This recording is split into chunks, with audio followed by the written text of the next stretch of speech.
వైకుంఠంలో శ్రీమన్నారాయణునికి ఎవరున్నారమ్మా? జయ విజయులుగా అయితే ఎవరైతే ఉన్నారో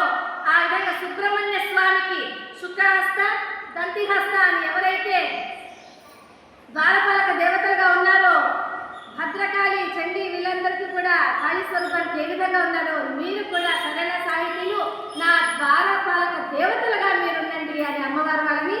అనుగ్రహించి, అందుకనే మనకి ఈ రోజున ఎంతో మంది దేవతలు ఉన్నారు. ప్రతిష్ఠ చేసిన దేవతలు కాకుండా ఉపాంగ దేవతలు, అనుగ్రహ దేవతలు, దివ్య దేవతలు, ద్వారపాలక దేవతలు, అంగాంగ దేవతలు, శక్తి దేవతలు, గ్రామ దేవతలు, ఇలాగ ఎంతో మంది దేవతలు మనకు ఉన్నప్పటికీ మన గర్భాలయంలోని వాసవి మాతకి ఎప్పుడైతే ఈ దుష్ట శక్తులు ఏవి కూడా రాకోకుండా ఆ ఇరువైపుల వీళ్ళు సరళ సాహిత్యులు గర్భాలయాలకి రెండు వైపులా ఉండడమే కాకుండా వీళ్ళకి అమ్మవారు బోధించిన ప్రకారంగా ఈ ద్వారపాలక దేవతలు ఎప్పుడైతే భక్తులు లోపలికి జైవాసి అంటూ భక్తితో వస్తున్నారో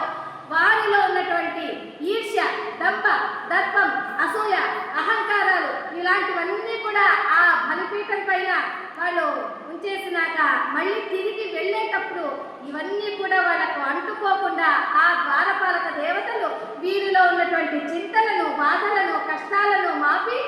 సంతోషాలతో, సుఖాలతో ఉండేలాగా అమ్మవారు వారికి ఇచ్చినటువంటి అనుగ్రహంతో ఈనాటికి మనకు ద్వారపాలక దేవతలు. అందుకనే చూడండి, ఎవరెన్ని బాధలు ఉంటున్నా కూడా అమ్మవారిని చూస్తూనే చాలా సంతోషమైపోతుంది, చాలా ఆనందమైపోతుంది. ఎంతెంతో బయట ఉన్నటువంటి కష్టాలు, బాధలు, సంసారం అనేటువంటిది,